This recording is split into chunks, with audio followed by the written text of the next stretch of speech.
जी, माता ईश्वर देवी जी आप आ जाइए। हाँ जी, सभी को बेटा धन्यवाद। एक बोल रही हूँ ऋषि दयानंद का। लेके वेदों का संदेश सारे जग को जगाया ऋषि दयानंद हम नहीं पढ़ा, ने लेके वेदों का संदेश पाके ब्रह्मचारी का वेश सारे जग को जगाया दयानंद ने शिव का जो व्रत आया पिताजी तेरा की सच्चे शिव का वेश सारे जग को जाए लेके वेदों का संदेश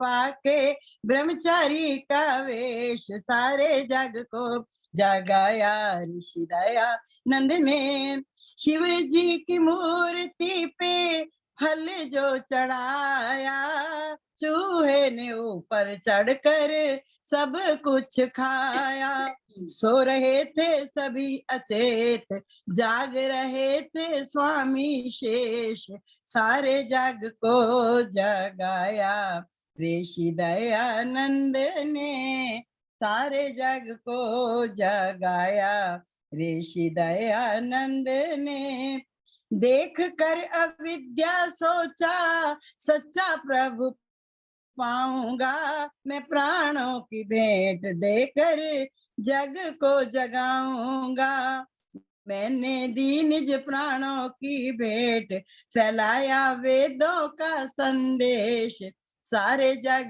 को जगाया ऋषि दयानंद ने लेके वेदों का संदेश पाके ब्रह्मचारी का वेश सारे जग को जगाया ऋषि दयानंद ने बहुत बहुत धन्यवाद बेटा समय देने का। जी जी, आप सभी को सादर नमस्ते। नाम तो तेरा था क्या?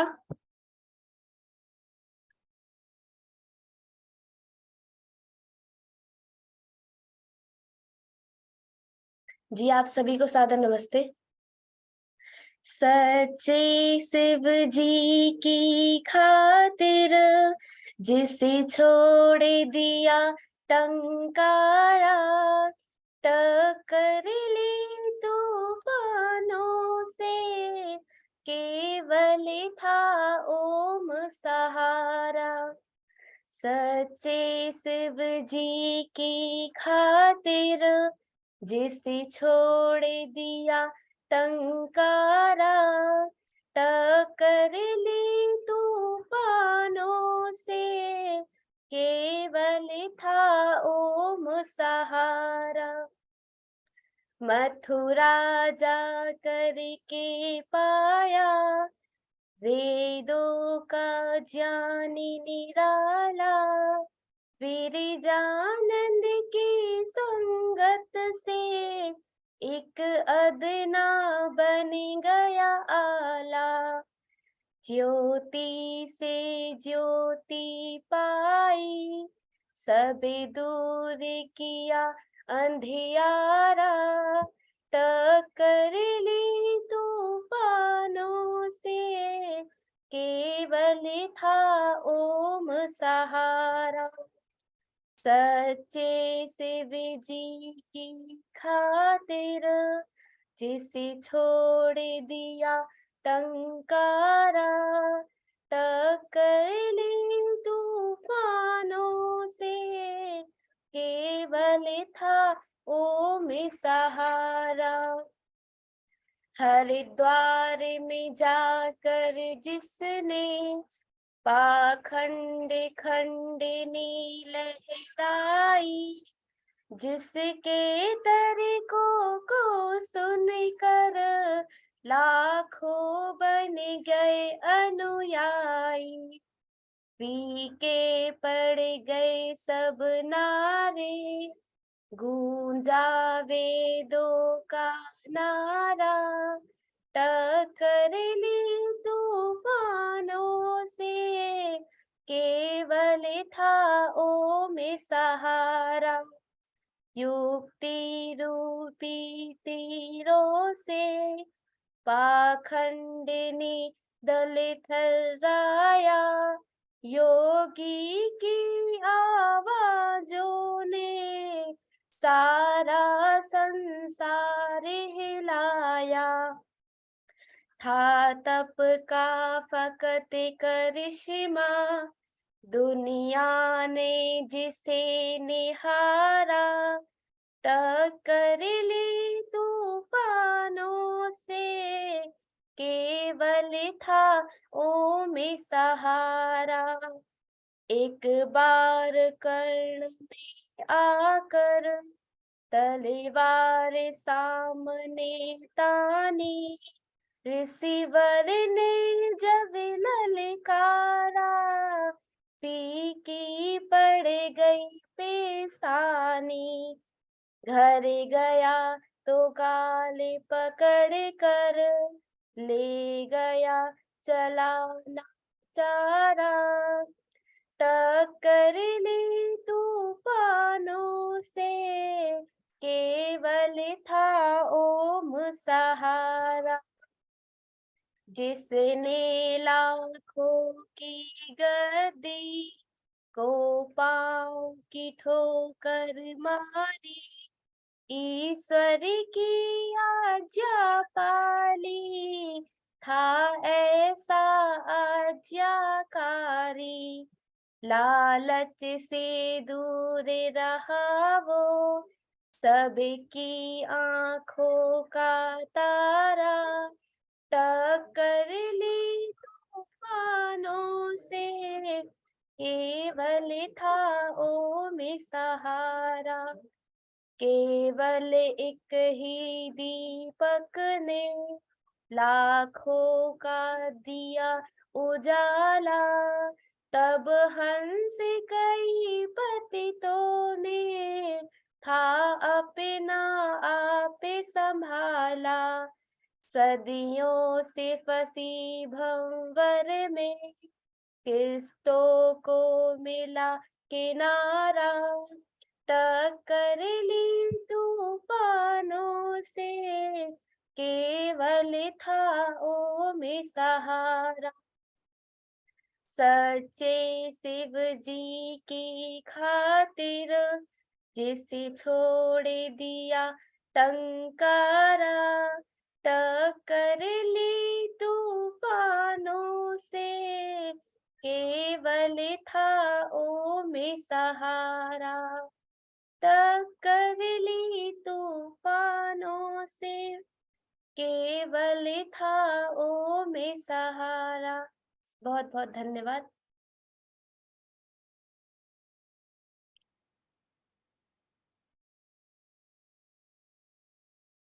जी आचार्य प्रभा मित्र जी आप आ जाइए।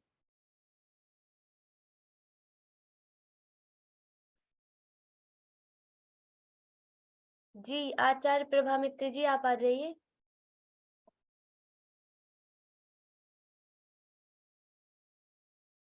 मेरी आवाज आ रही है ना? नहीं आ रही है? आ रही है।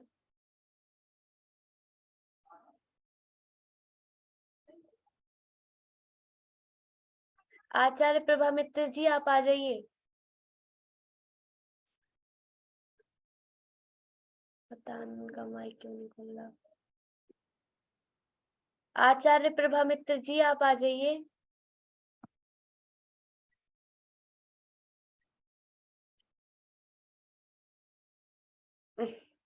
आचार्य प्रभा मित्र जी आप आ जाइए। पता नहीं उनका माइक क्यों नहीं खुल रहा।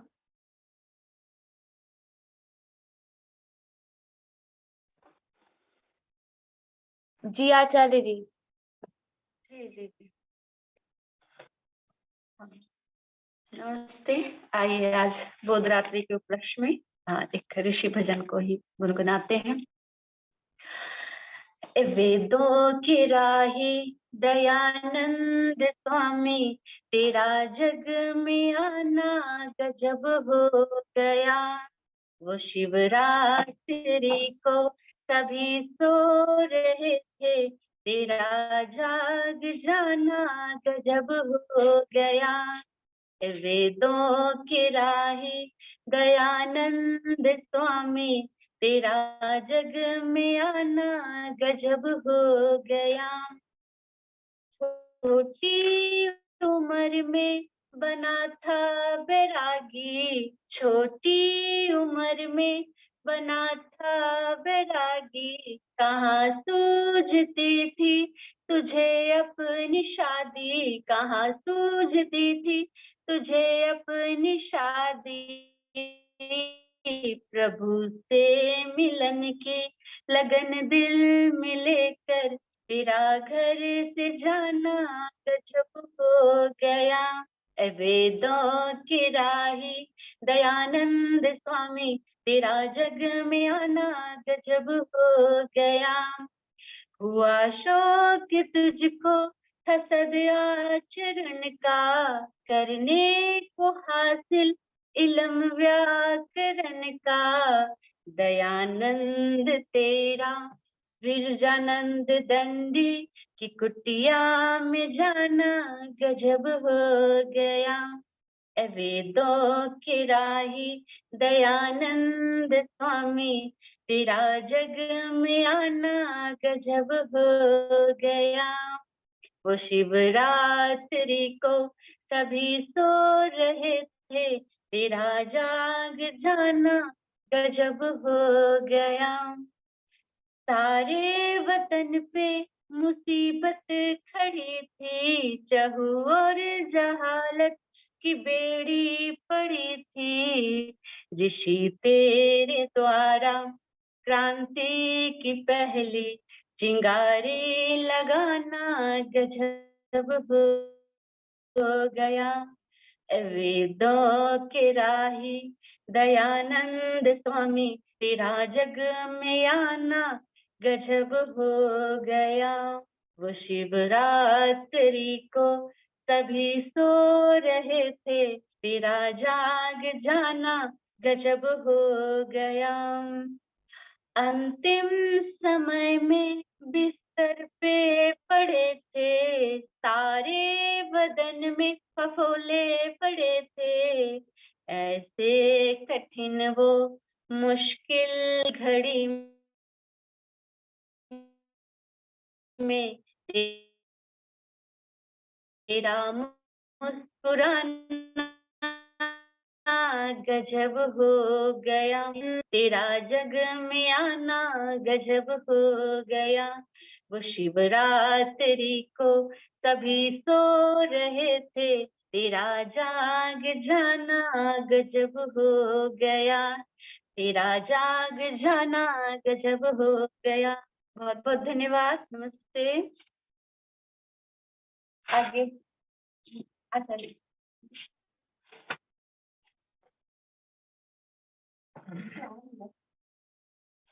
ऑफ करके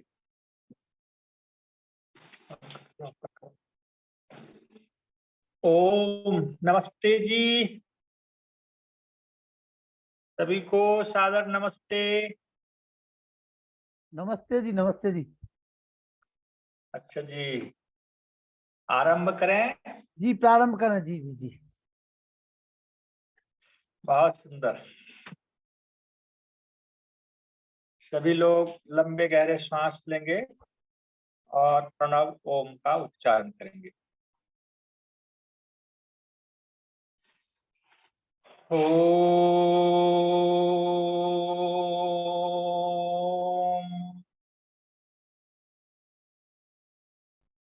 त्वं हीन पितावसो त्वं माता शतक्रतो बभूविथ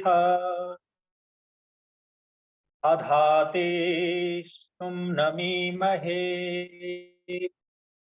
ओम शांति शांति शांति ओम।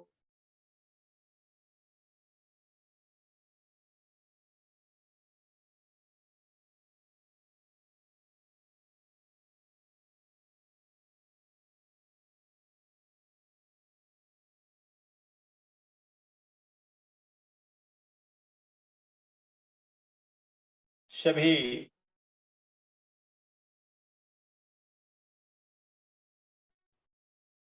दिव्य पवित्र आत्माओं को आवाज आ रही है? हाँ जी। आवाज आ तो रही है, आपकी आवाज आ रही है जी। ठीक है जी। सभा में उपस्थित मान्यवर आर्यरत्न श्री लखनलाल आर्य जी, आदरणीय प्रेम सचदेवा जी, डॉक्टर राकेश कुमार आर्य जी, आदरणीय डॉक्टर वेद प्रकाश शर्मा जी, आदरणीय श्री अनिल नरोला जी, आदरणीय पराशर जी, सभी महानुभाव, आज शिवरात्रि है और शिवरात्रि का व्रत स्वामी दयानंद के जीवन में बड़ा गजब कर दिया। वो दिव्य ज्योति जगा दी जो स्वामी जी चाहते थे। निश्चित रूप से मनुष्य के जीवन में वैराग्य दो प्रकार से होता है। एक वो, और योग दर्शन में भी दो प्रकार के योगी बताए गए। देखो, एक भव प्रत्यय और एक उपाय प्रत्यय। तो भव प्रत्यय योगी वही है जो संसार के दृश्य को देख करके वैराग्य हो जाता है। संसार के ऊहापोह उथल पुथल को देख करके व्यक्ति को वैराग्य होता है। इसे भव प्रत्यय योगी कहते हैं। योगेश्वर महर्षि दयानंद सरस्वती भव प्रत्यय योगी थे। भवैति संसारः, संसार में जो घटनाएं होती है, जो स्थितियां बनती है, उससे एक बार देख लेने के बाद जिनको आत्मबोध हो जाता है, संसार से विरक्ति हो जाती है। और दूसरे प्रकार के योगी हैं उपाय प्रत्यय योगी, जिसमें हम सब साधक लोग आते हैं। उपाय प्रत्यय का मतलब होता है कि कोई न कोई उपाय करेंगे। उपाय है अष्टांग योग, यम नियम आसन प्राणायाम प्रत्याहार धारणा ध्यान समाधि। ये जो 8 अंग हैं, ये उपाय है। क्रिया योग, तपः स्वाध्याय ईश्वर प्रणधानानि क्रिया योगः, ये उपाय प्रत्यय है। तो स्वामी दयानंद सरस्वती आज के ही दिन, जो शिव चतुर्दशी के दिन महाशिवरात्रि व्रत पूरे भारतवर्ष में नहीं, पूरे विश्व में जहां हिंदू संप्रदाय के लोग हैं, हिंदू मत को मानते हैं, वो लोग शिवरात्रि का व्रत कर रहे हैं, पूजा पाठ कर रहे हैं, भंडारे हो रहे हैं। हमारे आश्रम के पास भी लगभग 30-40 फीट ऊंची शिव की प्रतिमा, और वहां पर सुबह से भंडारा चल रहा है। लोग आ रहे हैं, खा रहे हैं, मेला लगा हुआ है, पूजा पाठ चल रहा है। निश्चित रूप से ये एक प्रकार का बाह्य आडंबर ही है, इसे भक्ति से कोई संबंध नहीं। सच्चा शिव तो हमारे अंदर बैठा हुआ है। एक वेद में मंत्र आता है, नमः शंभवाय च मयो भवाय च, नमः शंकराय च मयस्कराय च, नमः शिवाय च शिवतराय च। तो ये जो मंत्र, नमस्कार मंत्र जिसको हम कहते हैं, नमः शिवाय च शिवतराय च, शिव इति परमात्मा, शिवो कल्याणे, जो कल्याण करता है, जो सबका हित चाहता है, वो हमें भी कल्याण प्रदान करें। वही शंकर है। शंकर का मतलब शम करोति, अच्छे कार्य को करने वाले को शंकर कहते हैं। तो निश्चित रूप से परमात्मा, हमेशा परमात्मा का नाम शंकर है।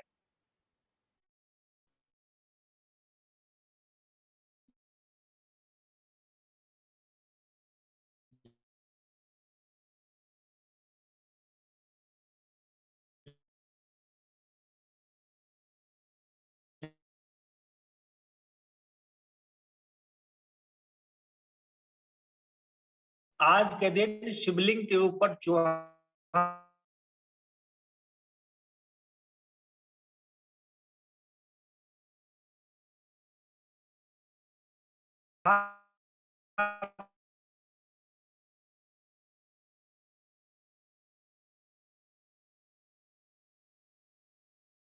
दिव्य बोध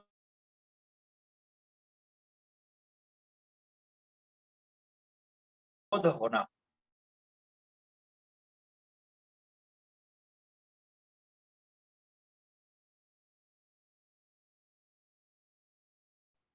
लेकिन जैसे स्मशान भूमि से वापस आते हैं, अमृत को भूल जाता है कि हमें भी मरना है। क्या हो, छायावत हमारे जीवन के साथ है, हर पल हमारी मृत्यु हो रही है। हम ये ना समझें कि एक किसी समय में मृत्यु होगी। मृत्यु तो प्रतिदिन हो रही है। किसी मुकाम पर पहुंचने के लिए वर्षों की यात्रा, लंबे पुरुषार्थ के पश्चात हम कोई एक निश्चित जगह पर पहुंचते हैं। तो महानुभाव, जिस दिन से हमारा जन्म हुआ उसी दिन से हमारी मृत्यु आरंभ हो गई, उल्टी गिनती आरंभ हो गई। हम कहते इतने बड़े हो गए, लेकिन मैं कहता हूं इसको ऐसा देखो कि मैं इतने छोटे हो गए, मैं इतना छोटा हो गया कि अब हमारी आयु मान लीजिए 50 वर्ष की है, तो हम 50 वर्ष के छोटे हो गए। अब शेष 50 वो भी वहां तक जा सकते हैं कि नहीं, ये कहना मुश्किल। तो इससे बड़ा आश्चर्य क्या है, हम लोगों के जीवन में हमारे परिजन, हमारे परिचित, बहुत सारे लोगों की मृत्यु हुई, आगे होती रहेगी। हमें वैराग्य हुआ? क्या हम आत्म तत्ववेत्ता बने?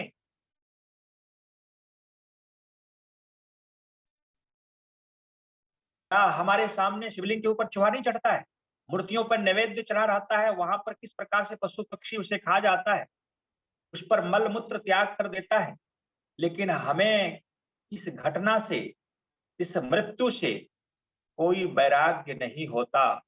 तो अब आप हम विचार करें कि हम कहां पर खड़े हैं। एक आग जल रही है, अग्नि जलती हुई अग्नि को देख करके कोई अबोध बालक को ऐसा कहा जाए कि देखो बेटा, आग जल रही है, उधर मत जाओ, हाथ जल जाएगा। लेकिन वो अबोध नादान बालक बार बार उस अग्नि को पकड़ना चाहता है, खेलना चाहता है, खाना चाहता है, मुख में डालना चाहता है। उसे पता नहीं, समझाने पर भी उसे समझ नहीं आती। कहते दिंग मूढ़वत, जैसे किसी व्यक्ति को दिशा शूल लग जाए, दिशा भ्रम हो जाए, दिग्भ्रम हो जाए, उसे व्यक्ति लाख समझाता है, देखो ये पूर्व है, कहेगा नहीं जी ये पश्चिम है या दक्षिण है, देखो ये ऐसा है, समझ में नहीं आएगा। जब स्वयं उसे कोई परिचित चिन्ह स्थान, उस दिशा का बोध होता है या सूर्य का उदय का बोध होता है तो व्यक्ति समझ में आता है हाँ हम दिक भ्रमित थे। तो हम दिक भ्रम की स्थिति में दिंग मूढ़वत हमारा जीवन चल रहा है। हम उसमें आग में हाथ डाल करके ही हम समझना चाहते हैं कि मुझे ये देखना है कि अग्नि में हाथ डालने से हाथ जलता है या नहीं जलता है। तो ये कितनी बड़ी बालपन है। महर्षि दयानंद सरस्वती को इस प्रकार से ये बोध हो गया कि निश्चित रूप से सच्चे शिव कौन है, इसे मुझे ढूंढना है। क्योंकि वो क्रांतदर्शी थे, वो तत्वदर्शी थे। संसार की घटनाओं को देख करके ये बोध हो गया। हमारे गुरुजी कहा करते थे, गुरुकुल में जब मैं पढ़ता था, कि गुरुजी कहते थे बेटा गृहस्थ में मत जाओ। तुमने कितने बार गृहस्थ में गए, कितने संतानों को जन्म दिया, पालन पोषण किया, हाजी अब कितने बार करोगे। अब आत्मा के लिए, परमात्मा के लिए, राष्ट्र धर्म देश धर्म के लिए जीना चाहिए। तो मुझे समझ में नहीं आता था। कहते ना जी मैं तो संसार को देखूंगा।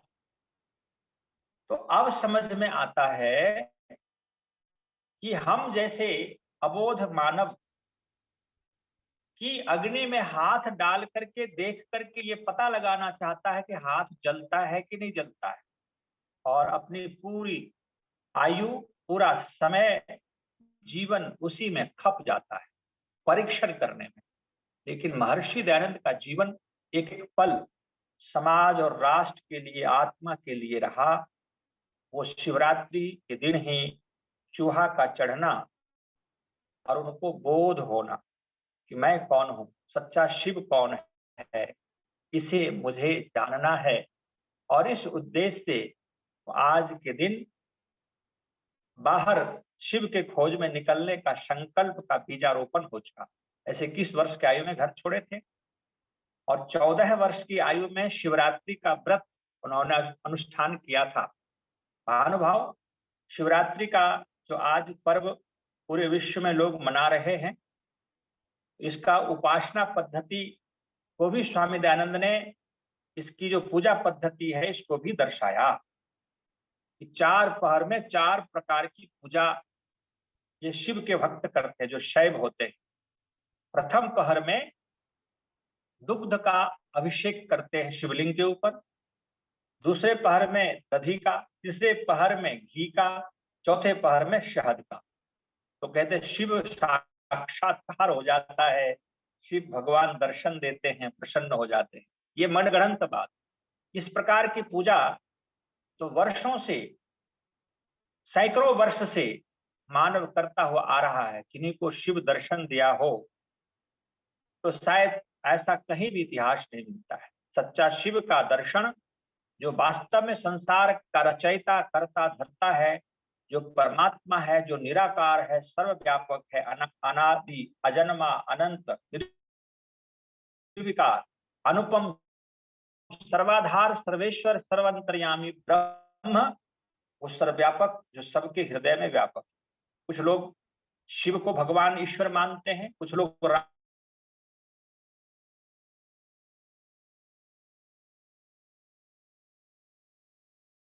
राम को मानते हैं। अभी मैंने स्पष्ट वर्णन किया कि ये जो शिव है क्या, लेकिन ईश्वर नहीं हो सकता।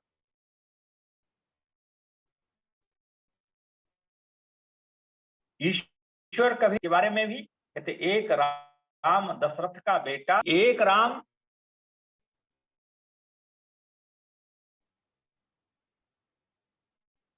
और एक राम जो रमु धातु से जो रमा हुआ है, जो रमन करता है, जो सबको, संसार को खेल खिलवा रहा है, वो ब्रह्म का नाम भी राम है। परमात्मा के अनंत नाम है। परमात्मा का नाम कृष्ण भी है, लेकिन एक कृष्ण जो वासुदेव के पुत्र, देवकी के नंदन, देवकी के लाल, वो श्री कृष्ण चंद्र, योगेश्वर श्री कृष्ण चंद्र। लेकिन एक कृष्ण ब्रह्म को भी कहते हैं। कृष्ण आकर्षण धातु से, जो पूरे ब्रह्मांड को अपने आकर्षण के साथ जोड़ रखा है। जो चुंबकीय गुण, एक ब्रह्म ही वो चुंबक है, वो मैग्नेट है जो पूरे संसार के ब्रह्मांड को अपने में चिपका रखा है। उनके सामर्थ्य से पूरा ब्रह्मांड संचालित हो रहा है। इस प्रकार से निश्चित रूप से परमात्मा निराकार सर्वव्यापक और ब्रह्म की उपासना, ऐसे ब्रह्म की उपासना हमें कैसे करनी चाहिए। आज शिवरात्रि का व्रत है तो आप कहेंगे कि शिवलिंग के ऊपर जल का अभिषेक करना, दूध का अभिषेक करना, ये सच्ची पूजा नहीं है, सच्ची उपासना नहीं है।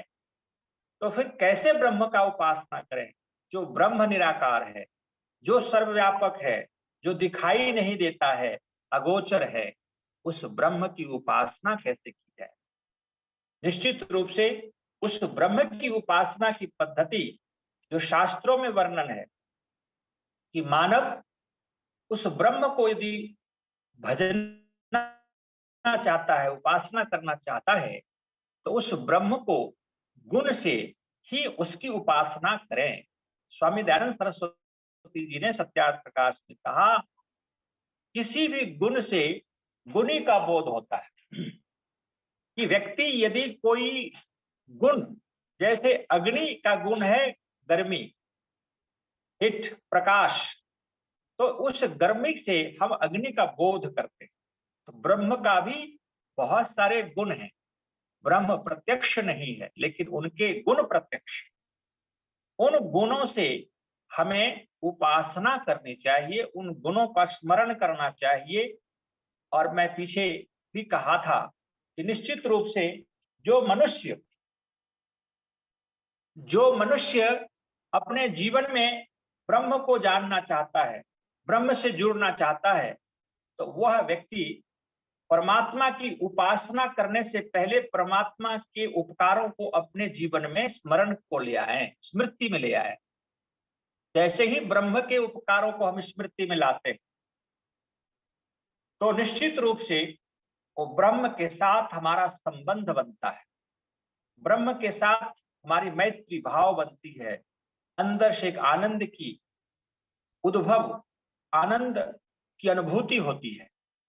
तो निश्चित रूप से गायत्री मंत्र की उपासना करनी चाहिए।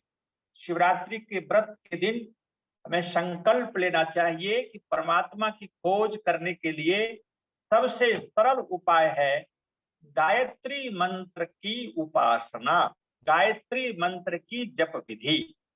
महर्षि दयानंद सरस्वती ने वह सच्चे शिव को जान करके सच्चे शिव की उपासना पद्धति को हमारे बीच में प्रस्तुत किया। उनके जीवन चरित्र को जब आप पढ़ेंगे तो निश्चित रूप से स्वामी दयानंद ने गायत्री मंत्र के ऊपर बहुत बड़ा बल दिया। उन्होंने कहा कि गायत्री मंत्र से ही हम सामान्य जन अपने जीवन को तार सकते हैं। स्वामी दयानंद जी कहते थे कि मैं अपने जीवन में अनेकों बार, हजारों बार गायत्री मंत्र का जप करता था। जो पीछे चर्चा हुई थी 4 प्रकार के योग में जो मंत्र योग है वो गायत्री मंत्र और ओम आदि से चरितार्थ होता है। तो गायत्री मंत्र 24 अक्षर के हैं महानुभाव, और वेदों में गायत्री मंत्र अनेक हैं, अनेक। तो कहेंगे गायत्री मंत्र अनेक हैं, हजारों की संख्या में गायत्री मंत्र, तो हजारों की संख्या में गायत्री मंत्र है। तो निश्चित रूप से इसी गायत्री मंत्र को गायत्री मंत्र क्यों कहते हैं, तो इस पर भी थोड़ा सा आप समझेंगे कि जितने भी वेदों में 24 अक्षर के मंत्र हैं वो सारे के सारे गायत्री मंत्र हैं, गायत्री छंद कहलाते हैं। तो गायत्री छंद पर जितने भी मंत्र होंगे वो गायत्री मंत्र होगा। लेकिन जब आप विचार करके देखें तो चारों वेदों में से यजुर्वेद में जो गायत्री मंत्र आया है उसमें भूर्भुवः स्वः जुड़ा हुआ है। बड़े कमाल की बात। मैं उपासना पद्धति को थोड़ा इससे जोड़ रहा हूं, आज कनेक्ट कर रहा हूं। इसमें मेरा अभिप्राय है कि आज शिवरात्रि के व्रत के दिन सही व्रत क्या है, सही उपासना क्या है, उसको हम समझ पाए। फिर मैं आगे ऋषि दयानंद के ऊपर आऊंगा। स्वामी दयानंद जी ने इस पद्धति को बहुत ही महत्वपूर्ण पद्धति कहा, उपासना पद्धति का एक बहुत बड़ा महत्वपूर्ण भाग है कि हमें गायत्री मंत्र का जप अर्थ सहित करना चाहिए। तो गायत्री मंत्र में ओम भूर्भुवः स्वः जुड़ा। मैं इस पर एक कहानी सुनाना चाहूं। एक उपनिषद के आधार पर परमात्मा ने, ब्रह्म ने इस संसार को क्या किया? उत्पन्न किया। 3 भागों में यह संसार बटा हुआ है। पृथ्वी लोक जहां पर हम बैठे हुए हैं, अंतरिक्ष लोक जो बीच का पोलापन है, और द्युलोक जहां सूर्य और सूर्य से ऊपर का भाग है, ये द्युलोक है। तो ब्रह्म ने इन तीनों लोकों को निचोड़ा। तो तीनों लोकों को जब निचोड़ा, उससे 3 देव प्रकट हो गए, जिसको कहते हैं अग्नि, वायु और आदित्य। ये 3 देव प्रकट हो गए। और कहते हैं जब इन 3 देवों को ब्रह्म ने निचोड़ा तो 3 वेद प्रकट हो गए, ऋक्, यजुः, साम, त्रैविद्ये निजयास्ते। ब्रह्म फिर आगे बढ़ करके इन 3 वेदों को भी निचोड़ा।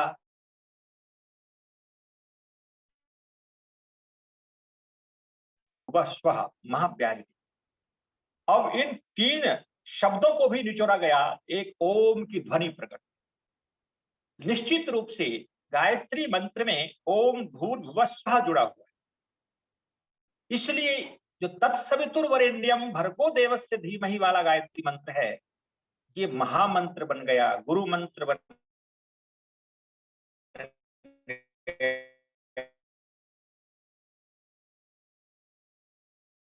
गया, उपदेश किया, उसमें ये महाव्याहृति जुड़ा हुआ है। अन्य सभी वेदों में गायत्री मंत्र है, लेकिन वहां तत्सवितुर्वरेण्यम से आरंभ होता है। तो निश्चित रूप से ये गायत्री मंत्र जब हम गिनती करेंगे तो 24 अक्षर का गणना तत्सवितुर्वरेण्यम से होगा, भर्गो देवस्य धीमहि से नहीं होगा। वहां से जब काउंट करेंगे तो फिर 24 अक्षर से अधिक हो जाएगा, गायत्री छंद टूट जाएगा। तो गायत्री मंत्र तो तत्सवितुर्वरेण्यम भर्गो देवस्य धीमहि धियो यो नः प्रचोदयात्, इतना ही गायत्री मंत्र है। लेकिन इसमें भूर्भुवः स्वः जुड़ा हुआ है, इसलिए ये बड़ा ही महत्वपूर्ण मंत्र है। तो अब हम इसको थोड़ी सी चर्चा करके आगे चलें। 24 अक्षर को 3 भागों में जब डिवाइड करेंगे तो 8-8 का वाक्य बनेगा, 8 अक्षर का एक एक सेंटेंस बन जाएगा। तो तत्सवितुर्वरेण्यम, इसमें 7.5 अक्षर है। भर्गो देवस्य धीमहि, इसमें 8 अक्षर है। धियो यो नः प्रचोदयात्, इसमें भी 8 अक्षर है। महानुभाव, ऋषियों ने बड़ा रिसर्च करके हमारे बीच में एक विज्ञान दिया, एक साइंस दिया कि गायत्री मंत्र की पहली पंक्ति जब उपासना में ले आते हैं, उसको सिद्ध कर लेते हैं, तो भू इति भूमि, भुवः इति अंतरिक्ष, स्व इति द्युलोक। कहते हैं तीनों लोकों का सुख उस साधक को प्राप्त हो जाता है। और गायत्री मंत्र के जब दूसरे पंक्ति को भर्गो देवस्य धीमहि, इसको सिद्ध कर लेते हैं, साध लेते हैं, तो तीनों वेद प्रकट हो जाता है। ऋक्, यजुः, साम यस्मिन् प्रतिष्ठिता। हे महानुभाव, हे आर्य, आप सब यहाँ वेद के विद्वान और विदुषी बैठे हुए हैं। आप सबके हृदय में वेद प्रतिष्ठित है। परमात्मा ने पहले ही आपको मन में वेद प्रतिष्ठित कर दिया है। उसे अंकुरित करने की आवश्यकता है। उसे उपासना पद्धति से या गुरुकुल में जाकर के गुरु के सानिध्य में रह करके जब हम उसे प्रकट कर लेते हैं, हम विद्वान बन जाते हैं, मनीषी बन जाते हैं। फिर ऋषि कहते हैं गायत्री मंत्र के जब दूसरे पंक्ति को व्यक्ति सिद्ध कर लेता है, तो निश्चित रूप से उस साधक को परमात्मा का दर्शन हो जाता है, परमात्मा का साक्षात्कार हो जाता है। जैसे शिव रात्रि के दिन शिव का दर्शन लोग मानते हैं, शिव भगवान दर्शन देते हैं आज की रात्रि के दिन, तो निश्चित रूप से आज आप ये गायत्री की जब उपासना करेंगे गायत्री मंत्र का जब जप करेंगे और तीसरी पंक्ति जो धियो योनः प्रचोदयात् है, वहां पर ब्रह्म का साक्षात्कार हो जाएगा। जैसे आपको मैं देख रहा हूं, आप मुझे देख रहे हैं, इस प्रकार से परमात्मा का भी साक्षात्कार होता है। दर्शन का मतलब जो विशेष आख्यान, आख्यायते, अवबोधयते, ज्यायते स दर्शनम। तो इस चर्म चक्षु से परमात्मा का दर्शन नहीं होगा, क्योंकि परमात्मा तो इन विषयों से परे है। तो 5 विषयों से परे हो, परमात्मा को शब्द में भी नहीं कह सकते। रूप, रस, गंध, स्पर्श, शब्द से जो परे है, ब्रह्म जो आत्मा से साक्षात्कार होता है, ब्रह्म स्वयं प्रकट हो जाता है। और वो विवेक से, जो थर्ड आई कहते हैं जिसको, ज्ञान चक्षु, अंदर की चक्षु जब खुल जाती है, जो चक्षु अभी हमारी बंद है, तो परमात्मा का वो ज्ञान चक्षु से दर्शन होता है। प्रभु का दर्शन का विधान वेद बताता है। गायत्री मंत्र की उपासना से, ओम के जप से और अष्टांग योग की साधना से जो महर्षि दयानंद सरस्वती जी ने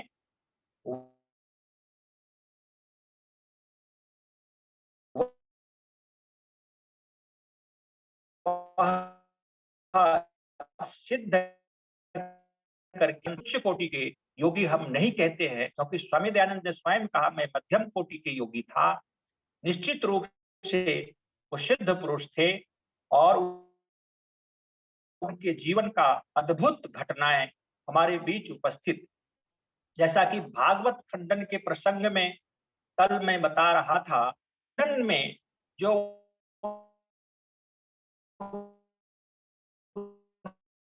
उन्होंने व्यक्ति नहीं था जो रास लीला करता हो, वो गोपियों के वस्त्र चुराता हो, दही माखन चुराता हो, ऐसी गंदी बातें करना इस योगेश्वर भगवान कृष्ण के लिए आरोप से बड़ा और क्या हो सकता है। तो निश्चित रूप से महर्षि दयानंद ने भगवान कृष्ण को योगी सिद्ध किया, भगवान राम को योगी सिद्ध किया, और स्वयं वो योगी थे। कहते हैं योगी ही योगी की बात को जान सकता है। गीता के श्लोक से हम योगेश्वर के चरित्र को जब समझते हैं, तो निश्चित रूप से हम ये कह सकते हैं कि वीतरागः भयः क्रोधः मन्मया मामुपासतः बहवो ज्ञान तपसा पूता मद भाव मागता। इस श्लोक में गीता के अंदर योगेश्वर श्री कृष्ण चंद्र जी ने अर्जुन को समझाते हुए कहा, हे अर्जुन, संसार में वही दिव्य आत्मा है, वही योगी है, वही मुझे जान सकता है, मेरे भाव को समझ सकता है, जिसका राग चला गया, वीत रागः। तो वीत की अनुवृत्ति सब में ले जाएगी। वीत रागः, वीत भयः, वीत क्रोधः। अब ये 3 बात को पकड़ के रखना। महर्षि जी के जीवन में ये भी बात घटी, जिसका राग चला गया।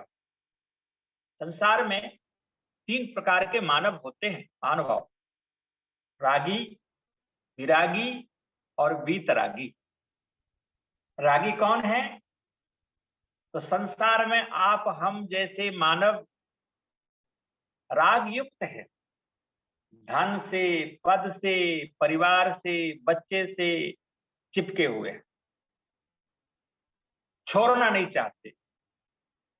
अनेकों अनेक लगभग मानव राग की पंक्ति में जीता है। इसको रागी कहते हैं, राग। हम सब रागी। एक होता है विरागी। विरागी कौन है?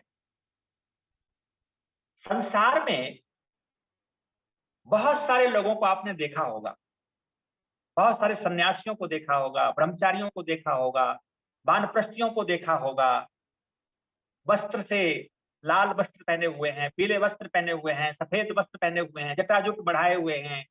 चाहे वो अपने आर्य समाज संस्था से भी बहुत सारे हमारे लोग जुड़े हुए, ऐसे अन्य मत संप्रदाय में भी आपको मिल जाएंगे। तो ऐसे लोग वस्त्र से तो अलग दिखते हैं कि ये घर बार को छोड़ चुका है, लेकिन लगभग कुछ व्यक्ति को छोड़कर ऐसे लोगों के अंदर 3 प्रकार की ऐष्णाएं, लोकेष्णा, वित्तेष्णा और पुत्रेष्णा भरा पड़ा रहता है।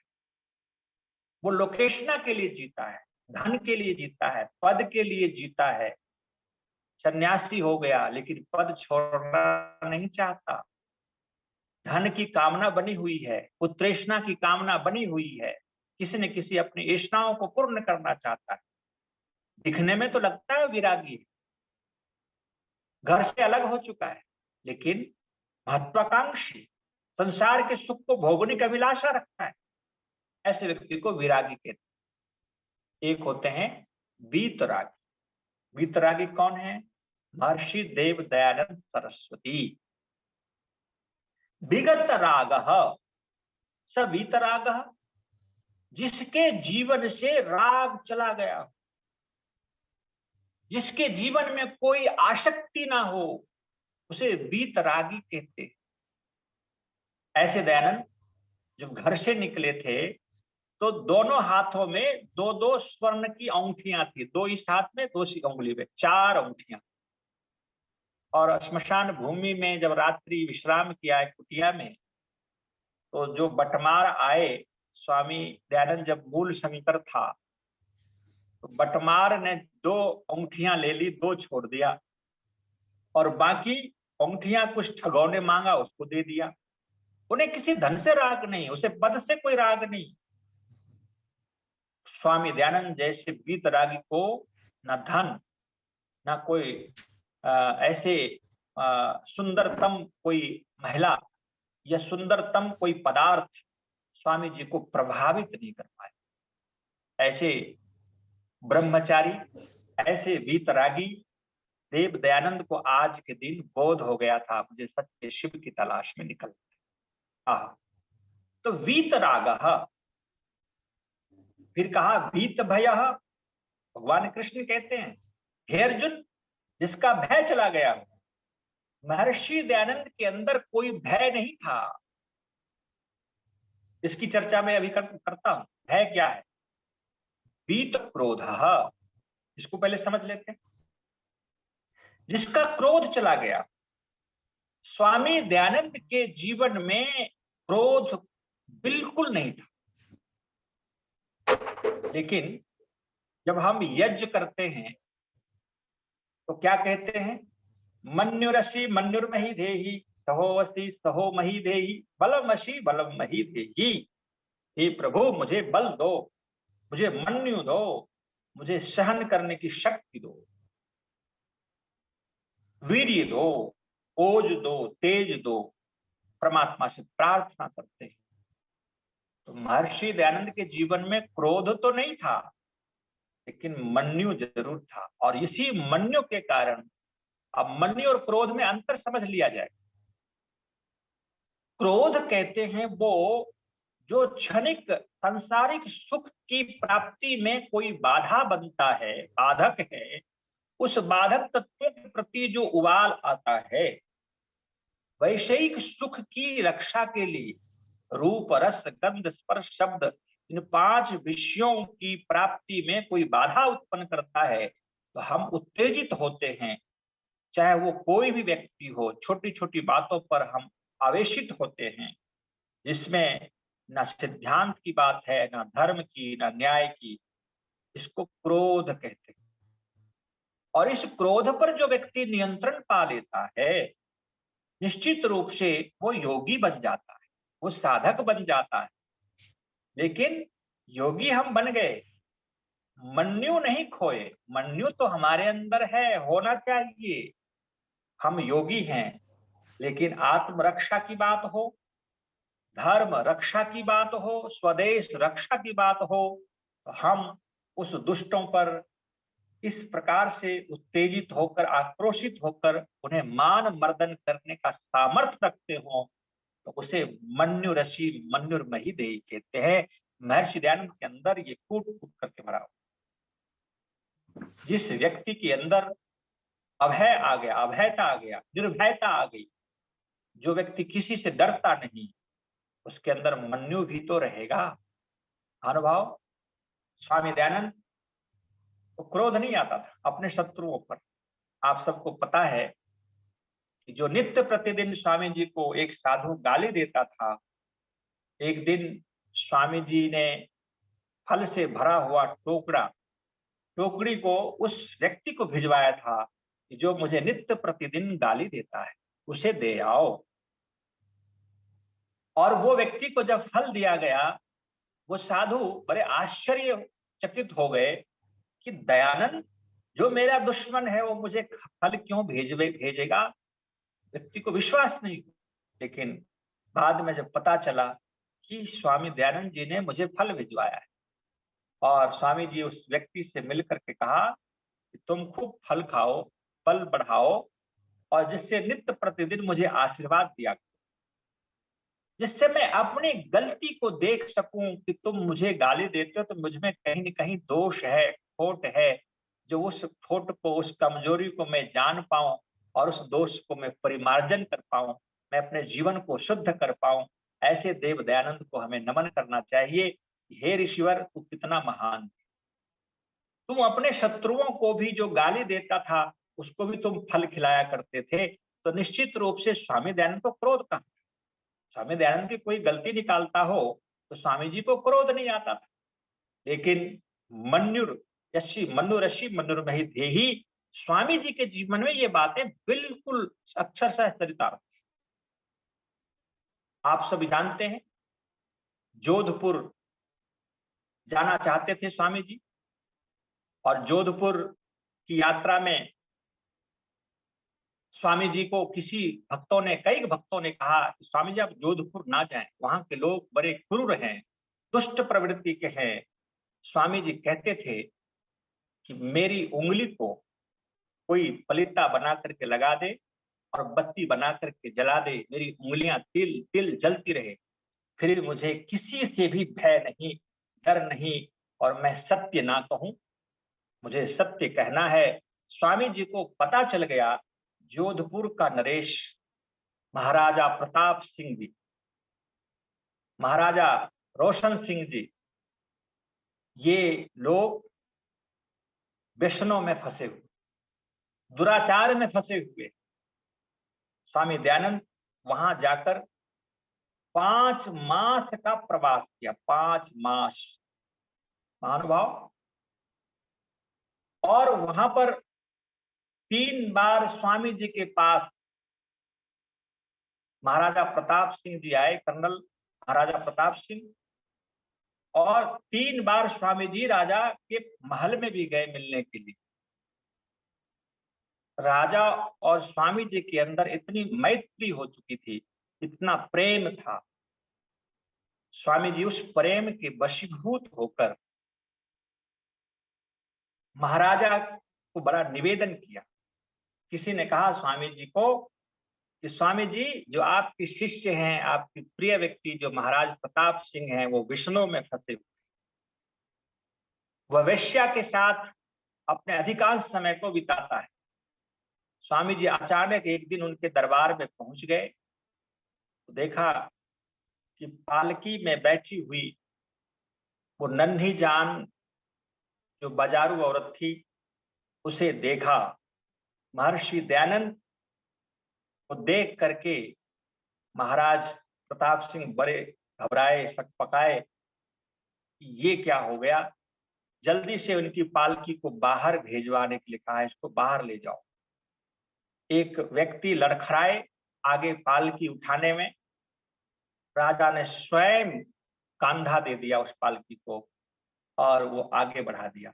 स्वामी जी उसके जाने के बाद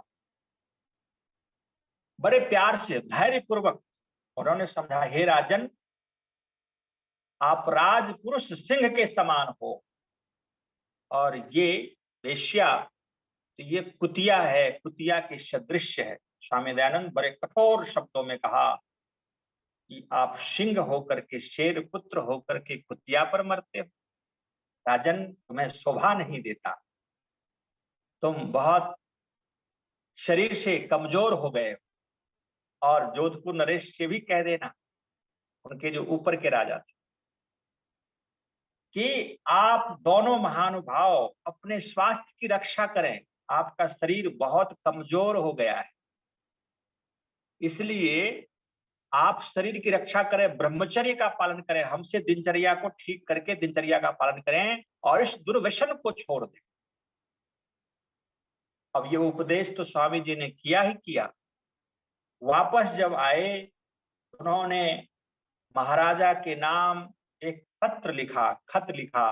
उस पत्र में भी इस प्रकार की बातों को उन्होंने बड़े कठोरता से कहा कि राजन, आप राजपुरुष सिंह के सदृश हो और जो बाजारू महिला है, जो व्यवसाय करती है, वो कुतिया के सदृश है, आपको शोभा नहीं देता। स्वामी जी वेश्या को खुद क्या कहा करते।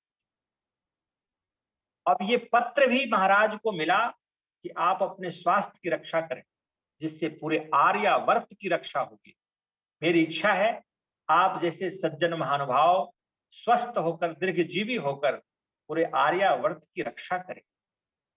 महानुभाव, ये संदेश स्वामी दयानंद का था और ये पत्र और उपदेश की सूचना उस वेश्या को मिल गई, नन्ही जान को, कि स्वामी दयानंद सरस्वती जी मेरे और राजा के बीच में विरोध पैदा कर रहे हैं, इस प्रकार का व्यवहार कर रहे हैं। और स्वामी जी के उपदेश से महाराजा प्रताप सिंह आदि जो राजा थे, उनके एक और बड़े राजा, वो वेश्याओं के बीच में आना जाना कम कर दिया, उनसे दूरी बनाने लग गए। लेकिन उसे ये रास नहीं आया। निश्चित रूप से स्वामी दयानंद चक्रांकितों का भी खंडन करते थे, जो वैष्णवी होते थे। विष्णु मत का भी जोरदार खंडन करते थे, गुसाइयों का। मूर्ति पूजा का खंडन करते थे।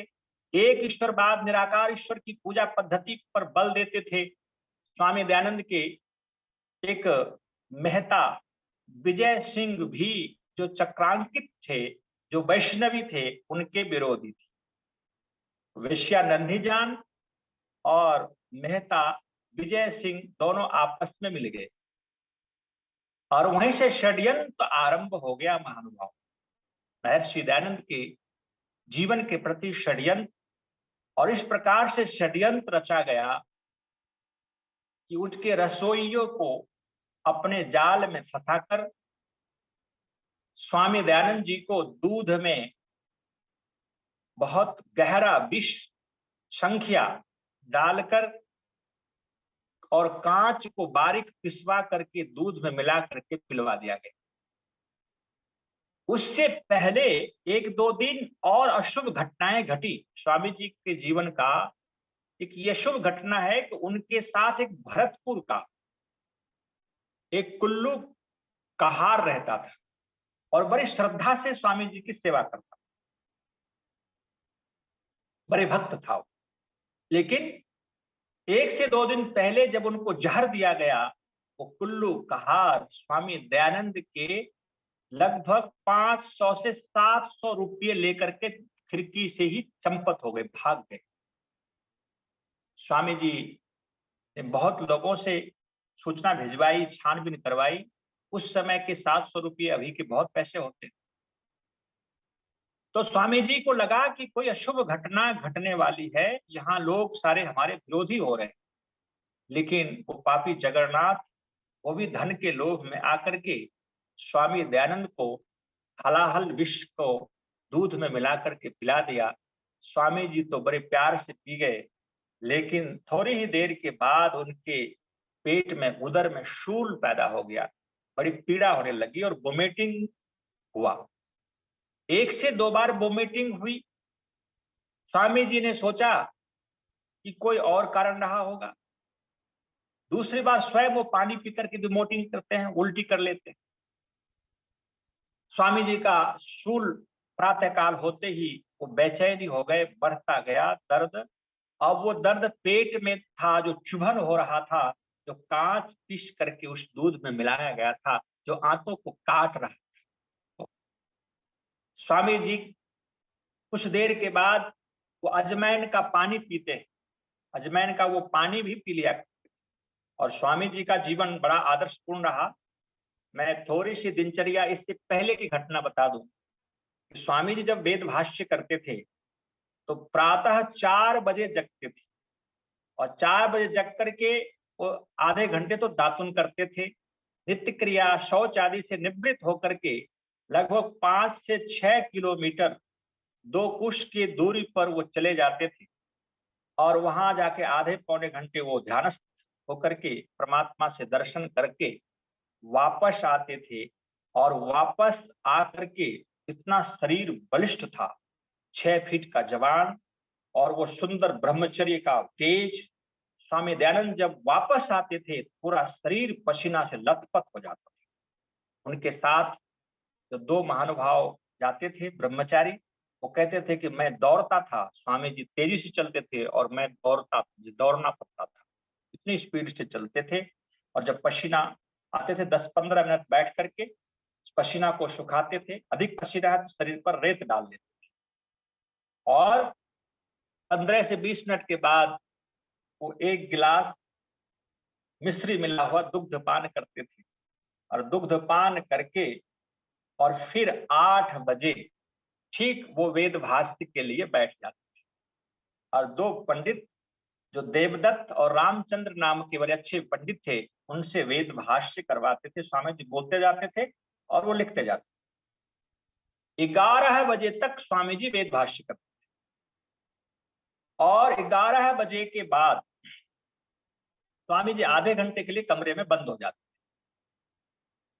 तो कई बार उनके भक्तों ने देखा कि स्वामी जी कई बार तो ध्यान में है, कई बार वो आसन व्यायाम करते हुए नजर आते, शरीर को एक्सरसाइज करते हुए। और फिर 12 बजे वो भोजन करते थे।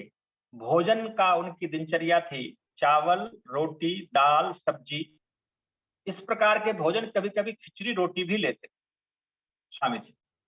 और गर्मी के महीनों में श्रीखंड जरूर खाते।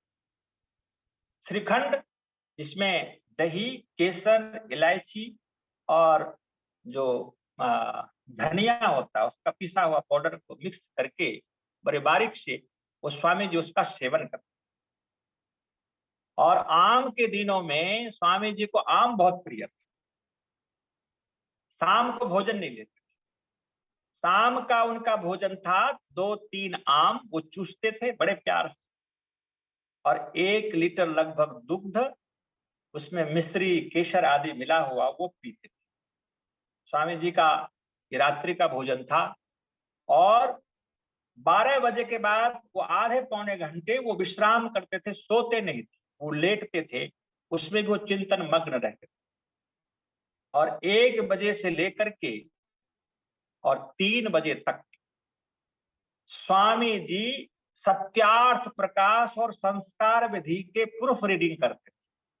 और उसी समय कोई पत्राचार आदि आ जाए तो वो पत्राचार भी कर लेते थे, कोई आवश्यक बात भी करते।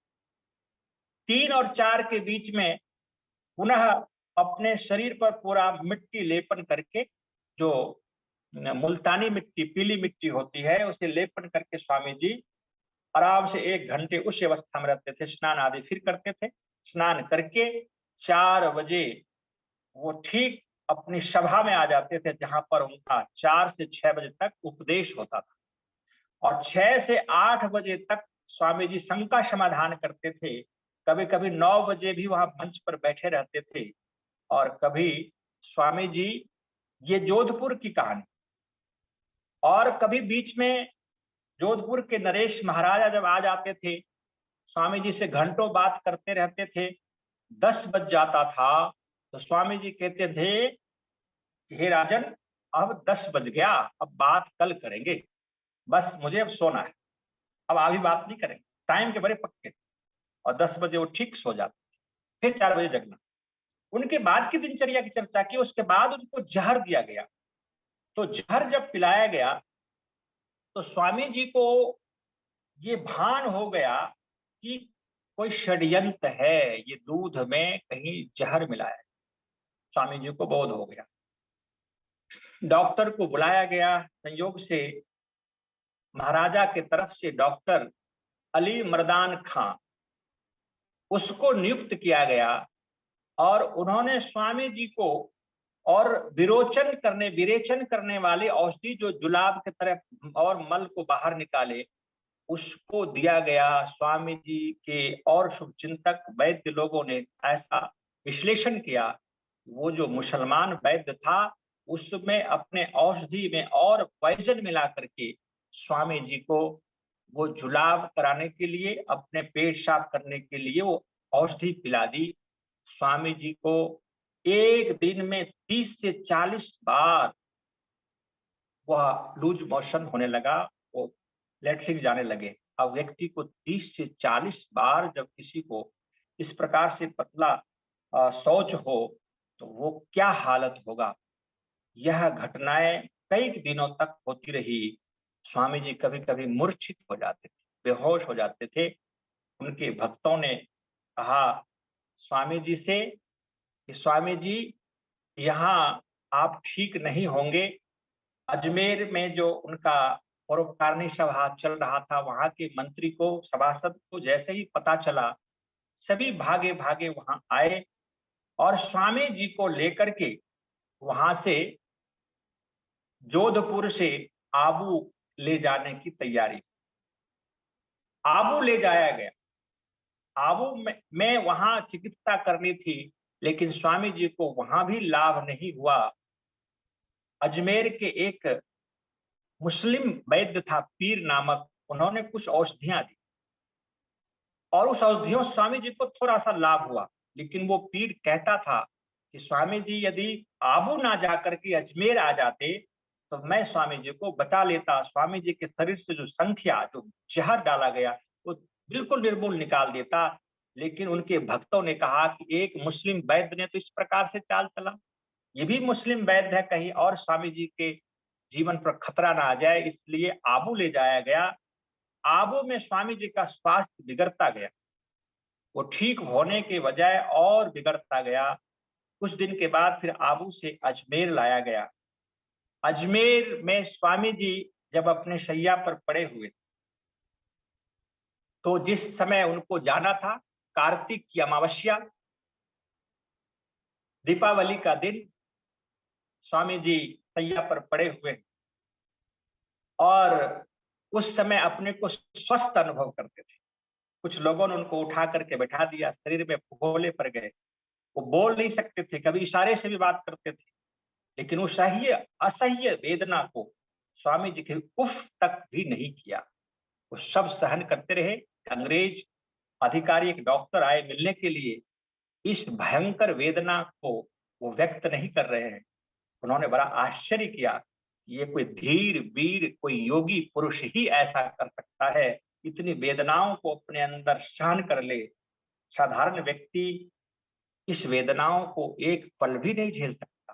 आहा, स्वामी दयानंद सरस्वती, कहा जाता है कि स्वामी दयानंद सरस्वती उस समय जिस दिन उनको जाना था शरीर छोड़कर, उस समय लगभग 4 बजे, सायंकाल 4 बजे, स्वामी जी ने वहां उपस्थित उनके जो पंडित जी थे उनसे उन्होंने पूछा कि आप बताइए आज कौन सी तिथि है, कौन सा बार है। स्वामी जी अपने को स्वस्थ अनुभव कर रहे हैं और मुस्कुरा रहे। तो उन्होंने कहा आज स्वामी जी अमावस्या है और ये अमावस्या की अंतिम तिथि, कहते ये कृष्ण पक्ष और शुक्ल पक्ष की पहली तिथि अब आरंभ होने वाली है।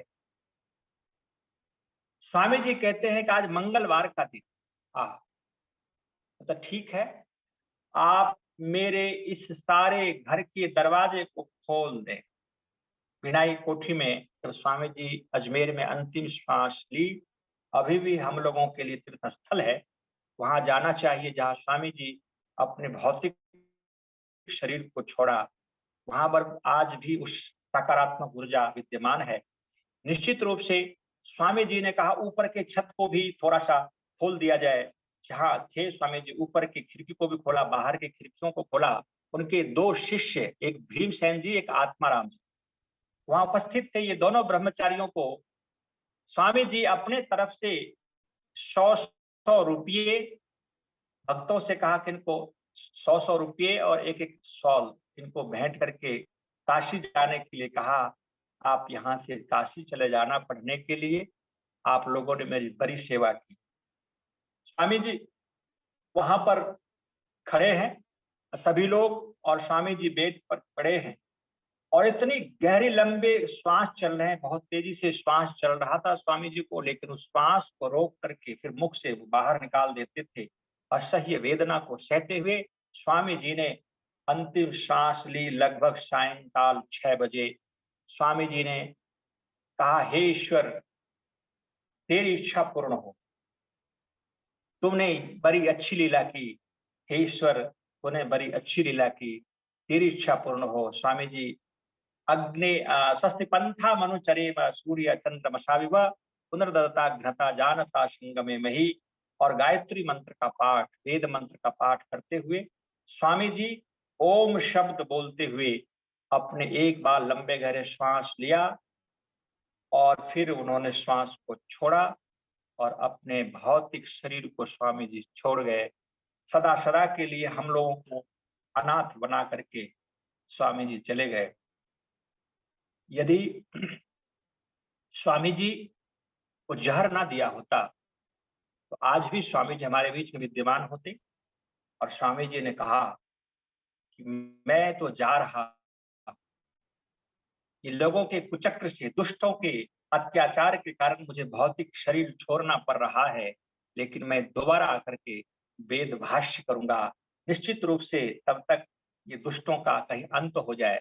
आज भी मुझे उस आत्मा का इंतजार है कि स्वामी जी की आत्मा चाहे दूसरे पृथ्वी पर हो, हमारे बीच आए, और मोक्ष में यदि गए हैं तो 31 नील, ये कहते हैं 31 नील से ऊपर, 40 खरब वर्ष से ऊपर उनकी आनंद की अवस्था होगी। लेकिन मैं ऐसा चाहता हूं कि निश्चित रूप से ऐसे दिव्य पुरुष धराधाम पर आए, जिससे कि पुनः जो वेद का बचा हुआ अधूरा कार्य है, चरवंतो विश्वमार्यम, जो भी कार्य होना है उसको हम पूरा कर पाए। ऐसी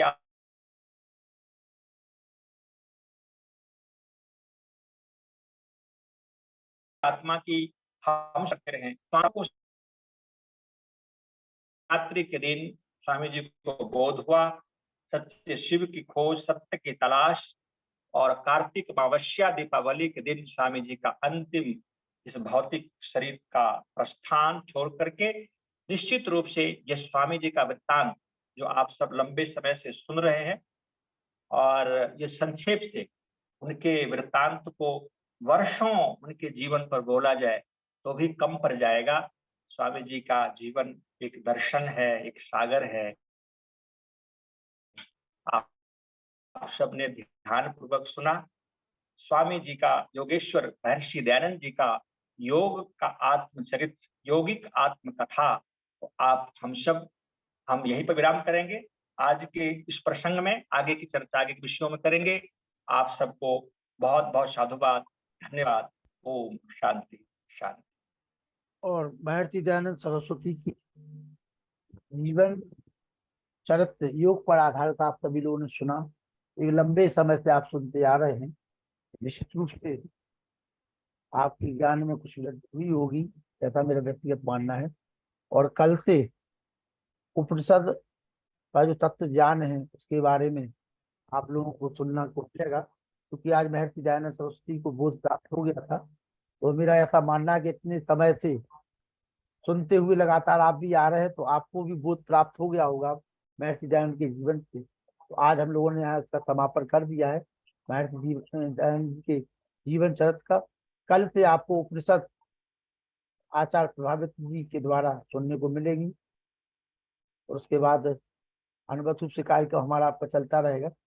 किसी के मन में कोई शंका हो तो पूछ ले। हमारे बीच में चंद्रकांता जी गीरा जी जुड़ी हुई थी, संभवतः है, चली गई। चंद्रकांता गीरा जी कानपुर चली गई है वो, आई थी। तो किसी के मन में कोई शंका हो, कोई प्रश्न हो तो पूछ सकता है। आचार्य धनंजय शास्त्री जी अपना माइक खोल लीजिए। कल भी आप जुड़े हुए थे और आपको आशीर्वाद प्राप्त नहीं कर पाए हम। आचार्य धनंजय शास्त्री जी, भाई राकेश कुमार जी, राकेश श्रीवास जी मंडला,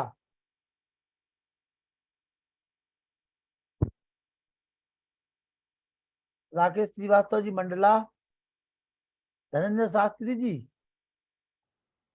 धनंजय शास्त्री जी मेरी आवाज सुन पा रहे हैं?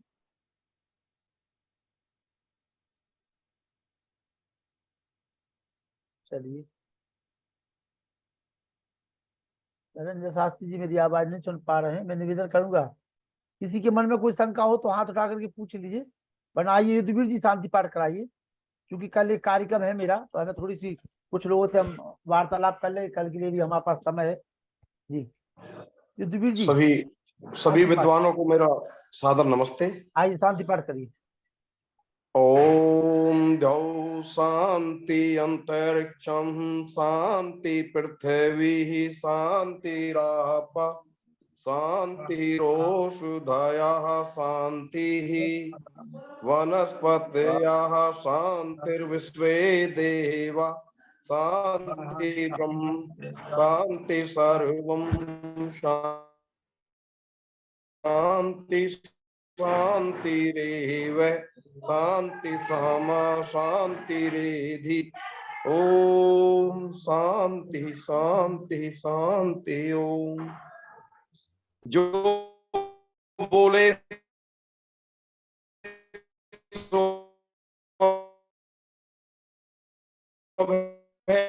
वैदिक धर्म की जय, धर्म की जय। की जय।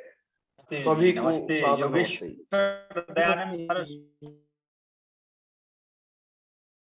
चलिए, कल उपनिषद के तत्व ज्ञान को आप लोग सुनेंगे। बहुत सुंदर। आप सबका स्वागत है। आप जो दिल्ली में हैं आइए, और हमारे साथ हम लोग हर साल मनाते हैं, और हम अपने सड़क पे भोजन वगैरह की व्यवस्था करते हैं, बांटते हैं लंगर को, तो वो भी होगा। बहुत अच्छा कार्यक्रम होता है, आप आए। बहुत सुंदर जी, धन्यवाद निमंत्रण देने के लिए।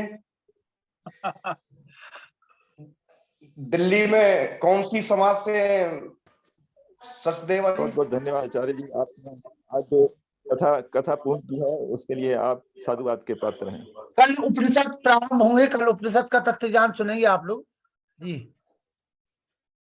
चंद्रकांता गेरा जी जुड़ी हुई हैं बहन जी, जब मैं देख नहीं पाया था उनको। जी जी, सादर नमस्ते जी। नमस्ते जी, नमस्ते जी। मैंने सोचा चली गई आप जी। जी, चलिए, इधर शांति पाठ हो ही गया है, और सभी जी। से नमस्ते कर लीजिए और अपना जो है उपस्थिति दर्ज करा दीजिए जी। जी, सादर नमस्ते। मैं जुड़ गई थी, मैंने हाँ, मैं आचार्य जी का पूरा सुना है। बिल्कुल बिल्कुल। चलिए, कल आपको भी सुना जाएगा, चर्चा की जाएगी, क्योंकि कल चलते एक जाए, हम लोग सुनते जाए, हाँ, समय की सीमा होती है। हाँ, कल एक कार्यक्रम है असल में, तो थोड़ा हमें जल्दी भी समाप्त करो, समय भी हो बहुत चुका अच्छा है, 9:30 कार्यक्रम बज है, चुके हैं। आपको भी बहुत बहुत धन्यवाद। चलिए, बहुत बहुत आशीर्वाद आप सभी को, इसी प्रकार से बना रहे आपका आशीर्वाद। कल पारासर जी नमस्ते। ललितपुर में रहेंगे? पारासर जी, चलिए कल मुलाकात करते हैं पुनः 7:45 आप सभी से। शुभ रात्रि।